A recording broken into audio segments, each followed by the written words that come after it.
From hotspots and hidden gems to lots of local flavor, it's your guide to LA the unscripted way. And tonight, the fur is flying all over SoCal. Say hi, Pepper.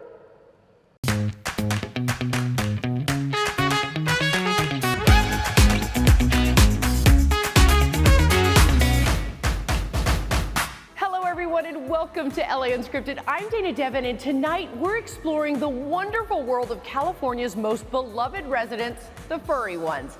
From bunnies and wolves to birds and dogs, it's all animal instinct tonight, starting here at the Zoom room in Woodland Hills, where Pepper is getting some much needed training. Right, Pepper? Pepper? I told you she needed training. Where did she go?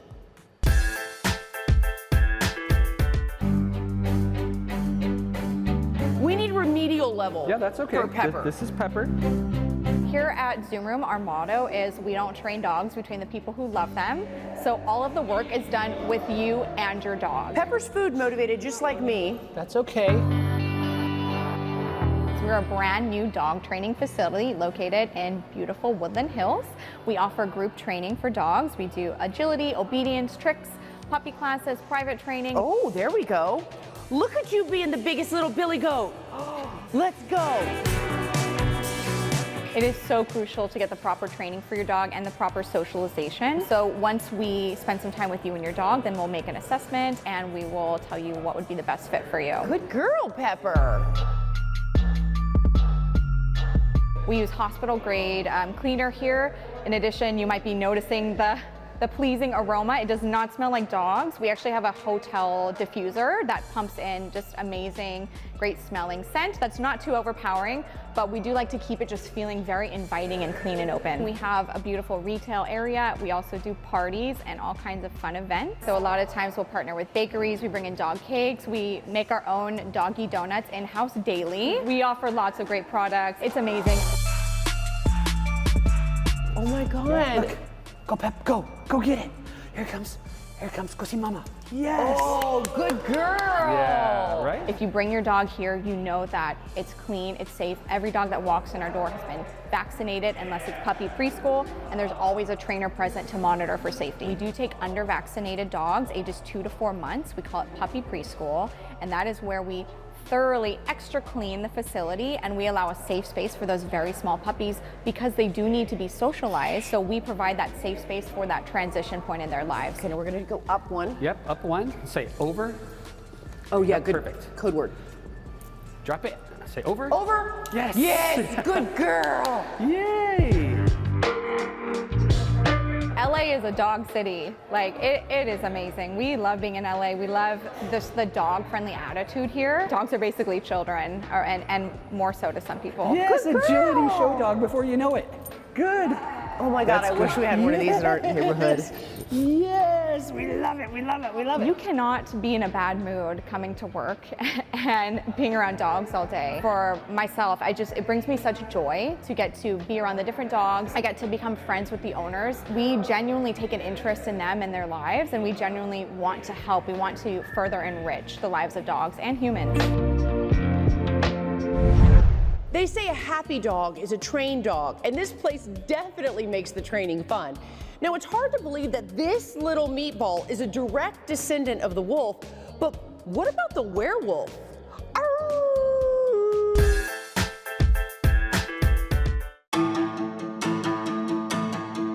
He plays a werewolf on TV, but LA Unscripted brought Tyler Lawrence Gray to Wolf Connection for an incredible real-life experience. Ready? Wow, we were like in sync with that. What's happening to us? What are you doing out here? This is how it starts. Get fangs, get claws, and then we start killing people. What is it like playing a werewolf? It's incredible. I mean, it's a little funny when you're on camera and they're like, all right, now growl, or like stuff like that. When you got the role, did you study wolves? How did you like learn how you wanted to like be on set? I definitely did. I was looking up a lot of videos, honestly, of like, you know, humans interacting with wolves, and I've seen a few documentaries as well. but I think probably the most important thing was just like seeing how they interact with one another. Oh my God, I am in love with you. Hello. Oh my God. Hello. Good boy. Oh my God, look at his eyes. Good boy. It's an alpha too. Wolves are important in many, many levels. First, from a mythological perspective, they are one of the main symbols of power and altruism and heart and love and family. Then here at the ranch, proving that how helpful they can be to inner city youth and veterans suffering from PTSD and people trying to recover from their drug addiction. The best thing we can do first is just sit at their level. So Wolf Connection is a unique organization. On the one hand, we are a full animal rescue and sanctuary. We rescue wolves and wolf dogs from all over the country. This is Willows, is the dominant female of the pair. Once the animals come here, we rehabilitate them physically and emotionally and behaviorally. And then they become part of the other side of Wolf Connection, which is we are a social emotional learning empowerment program for youth in foster care, in underprivileged schools. We work with gang members, incarcerated individuals, and military veterans. Are there wolf puppies here? We currently have some youngsters. Youngsters that we rescued 4 months ago or so. You're so sweet. Yes. Oh my God, you're so beautiful. Oh my God, I love your face. Right now we are in what we call the West Den, which is our new development. It's a second wolf area, wolf habitat. I can't believe I'm here with wolves. Yeah. Like, I'm Yeah. with an actor wolf I know. and a real wolf. Like, I can't believe it. Yeah. It's one of those things you always just think about. You're like, oh, well, it's cool because we're just like doing it on TV, but like seeing them in real life and not like CGI or anything, it's crazy. Do you think you learned something here today that you can take on screen? Yeah, actually, their composure and just the way that they act around anybody, they're able to stay really calm. I think everyone kind of sees them as like these really scary, ferocious animals that could like bite you at any second, but that's not what I see at all. Teo, these puppies are absolutely adorable.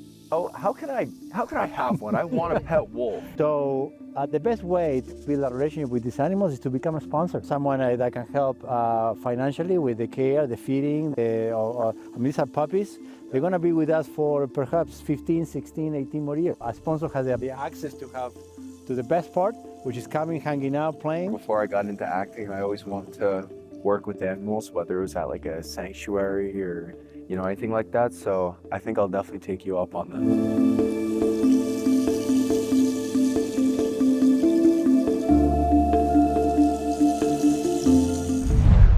Okay, here are two California residents we may not want to mix: wolves and bunnies. But Olivia De Bortoli has the perfect place for you to go find your lucky new best friend.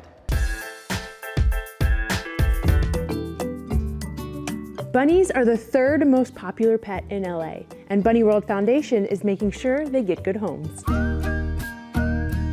Bunny World Foundation is a rescue. It's a nonprofit foundation that basically rescues bunnies from different situations. We are partners with LA Animal Services, SIACA, Pasadena Humane Society, and plenty of others, and we pull approximately 1,500 bunnies a year, and we rescue 1 to 4 bunnies a day. Now we are with these adorable little babies. What kinds of things do they eat? Well, 80% of their diet is hay, and then they get veggies, lots of veggies. As you can see, they've finished everything. I mean, their favorites are romaine, cilantro, parsley. I mean, there's a whole list of. Even though we worked really hard on bringing a lot of legislation to Los Angeles that improved the lives of the rabbits, such as closing, the rabbit sales and the pet stores, backyard breeders have increased their operation. Instagram has helped a lot of those breeders, and people are buying these little baby bunnies because they're cute, or just for Instagram shots. And then 3 months later, when they realize what they cost and what they need, all of a sudden shelters are inundated with these beautiful baby lops, baby lion heads, all kinds of Netherland dwarfs. It's really sad. People don't realize they live for 15 years, just like, dogs, and they need space. They cannot be put in a hutch or cage. I mean, they are very rambunctious. They need to live in pairs. They give you kisses like puppies. They use litter box like cats. And they have a digestive system like a horse. So it's sort of, you get 3 in 1. You can adopt all kinds of animals here in SoCal. And when we come back, the story of a sparrow that will blow your mind. LA Unscripted from the Zoom room in Woodland Hills. We'll be right back.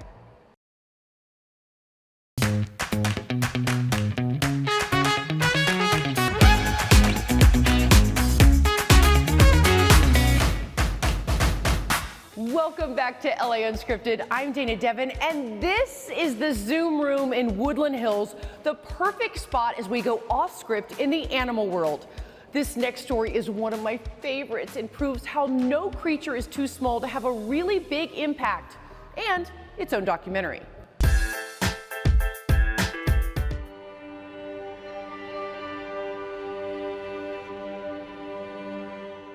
On May 6, 2020, I found a tiny, injured, one-day-old sparrow, and I had no idea how much he would change my life. That's a beautiful shot. I may have found happy, but he's helped me find my happy.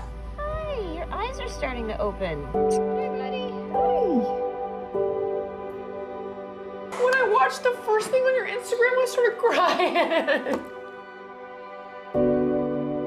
I didn't think he was going to survive, honestly, when a nestling, like a day old. I mean, he didn't have his eyes open, no feathers. No, and their chance of survival without their moms at that age when they're healthy is like under 10%. True. And then the pandemic hit, so I lost all my income overnight. My car had been stolen. Your boyfriend. My boyfriend, I had broken up with my boyfriend at the time. And then my dog got sick again. And so I was kind of just here stuck. And the whole world was going through it too. Okay, come on. And then you finally did find a rehabber. I did. And so when the rehabber called me 3 days later and said a vet took a look at him, due to the injury of his top beak, we're gonna have to euthanize. Right. No. That's just a no. I picked him up, and I was only legally able to pick him up because sparrows are an invasive species here. Every 20 minutes of every day, from sunup to sundown, I had to feed the little guy, and I was in such a state of just despair and hopelessness. And so he gave me like a sense of purpose every 20 minutes of every day from sunup to sundown. Oh my God, I love you, baby bird. Oh my God, I'm so happy right now, happy. You made me so happy. Hi, you beautiful. Did you just He just pooped for you. He just pooped. He just pooped for you. On me. So he puts himself to bed every night. And he sleeps in a cage. I close his cage, I cover it, and that's for safety. So he doesn't fly to me in the middle of the night, I roll over. And in the morning, when he wakes up, he'll chirp for me to come and let him out, and then he comes and snuggles with me every morning. He snuggles with you? Yeah. I literally have video from this morning of him snuggling. Okay, the most amazing thing just happened. So he was playing in her plant, and she said, no playing in the plant, and he stopped. He came over here, and I said, does he know what you meant? And He knows no, yeah. He knows he's not allowed in the plant. And you said, how many words does he recognize? So he knows his name. He knows happy, he knows Bubba's, he knows are you hungry. He knows wormy worm. He knows, do you want a wormy worm? Berries, sprouts. My dog's name was Moon, my dog who passed when I found Happy. And there's one of Happy's molted feathers in resin. Yeah, and it just sits right where Happy sits. So when he snuggles, that's where he sits. So this has changed your life so much. Yeah. So much so Yeah. that you wrote a book about it. Tell me about the book. It's a children's book, and it's about kindness, really, and how kindness is very healing. Whether you are being kind to another being, it's healing for that being, but it's also healing for you. So this is Finding Happy. So this is your book. And by the way, I'm obsessed with the feel of it, the way it looks. This first page made me tear up. Tell me this. This is the story of a little bird with a broken beak and a little girl with a broken heart. Oh! Yeah. And then you're doing a documentary. Yes, a documentary. This is amazing. Yeah. I saw the trailer for the documentary. I'm not gonna lie, I full on cried. It was just the trailer. That's when Happy inspired me to go on a worldwide journey to find out who else is listening. We were more than just friends. Good boy, my nugget. You're a good boy. Every time I do that, every time I'm going, He's moving his beak. Do you see it? The name Happy is such a perfect name because he is happy. He makes everyone happy. Do you feel like the universe kind of sent you? Like, there's not even a doubt in my mind. There's not one person who could convince me otherwise.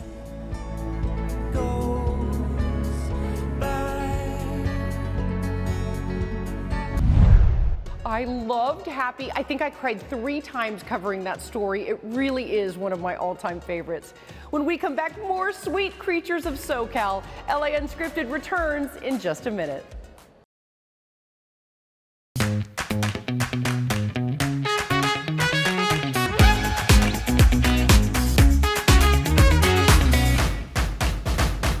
Welcome back to LA Unscripted. I'm Dana Devin, and this is the Zoom Room in Woodland Hills, a great place to come teach your dog a few new tricks. But if you want to grab a cup of Joe with Fido, Olivia has just the spot. Just like the sign says, have a cup, save a pup at Muddy Paw Coffee here in Eagle Rock. It's LA. Walk your dog, grab a cup of coffee, hang out in the park for 10 minutes and keep going if you want.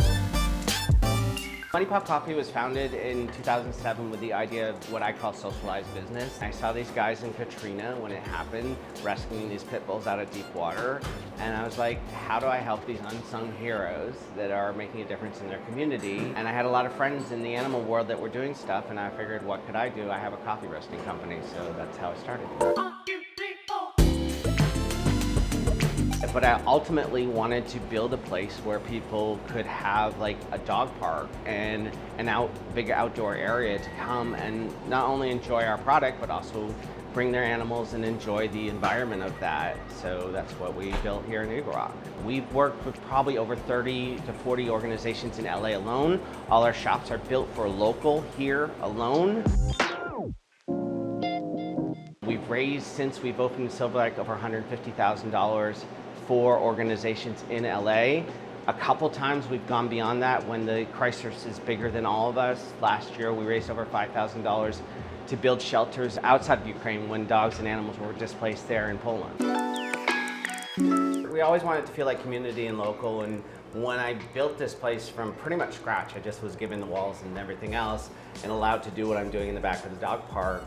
I wanted to use everything local, so all the windows came from old buildings in LA. There's live wood throughout the store, and that's all from one tree that actually was 100 years old that went down in Van Nuys, and we used that throughout the store to repurpose it. You think, oh, this is more of a dog park, Yeah. more of a dog thing, but the coffee is actually really good. Tell me about your coffee beans. Our coffee comes from all over the world, but my brother and I have been hand roasting since 1992. I wanted to create an environment out here that was for people to work, but also for the animals. So we have 2 separate areas. We have this patio, which more of the animals are on leash. But we also have a private gazebo and dog park that's all fenced in. It's one dog at a time, one person at a time. Have a cup, save a pup is what it's all about. It's just that handshake that you have with your neighbor. How do you empower those people to make a difference? So cute, Olivia. Now, if you really love all creatures great and small, this next place is a sanctuary that teaches all of us the downside of animal agriculture.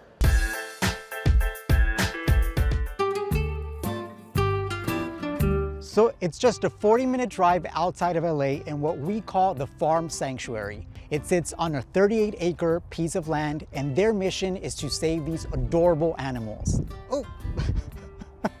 Is this okay? Yeah. He's extremely friendly. If you want to say hi. Hi. He just wants to check you out, yeah. Farm Sanctuary is an organization that is working to change how we view and treat farm animals. At the sanctuaries, these animals are our friends, not our food. Hi, Cowboy. How are you? He's a big boy, isn't he? He is a big boy, but he's actually not our biggest. So how big is Saffron? He looks huge. Yeah, that's a really good question. I think probably well over 2,500 pounds, maybe close to 3,000. I mean, look at the comparison with me and Saffron. I know, he's huge. He's about 6'5". Farm Sanctuary was founded in 1986. We're the first organization of this kind. There are now hundreds around the world, maybe even thousands. And these are sanctuaries where animals get to live out their lives. Who do we have here? This is Lisa Turtle. After Saved by the Bell? Yeah. Very nice. Yeah, exactly. So these pigs are also rescues? Yes, yeah. Every single animal here was rescued. We do have one goat here who was born here. We don't do any breeding, but we rescued her mother when she was pregnant with her. The animals who live at Farm Sanctuary were all rescued from the food industry. So we have cows, we have pigs, we have chickens, we have turkeys, sheep, goats, even horses. Yeah, Alice is wonderful. Hi, Alice. So people can come here Yes. and enjoy, Yeah. pet the animals. Absolutely. You can either book a private tour through us, and that's a lovely way to be able to connect with the animals, or you can come for a public tour. We have public tours every Saturday and Sunday. People can go to our website, farmsanctuary.org, to learn more, and you get to walk around, you get to meet animals, you get to give pigs belly rubs.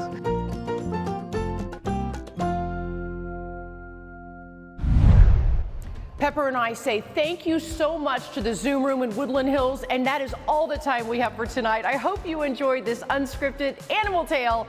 I know Pepper did. We'll see you next time, everyone. Good night. Mwah.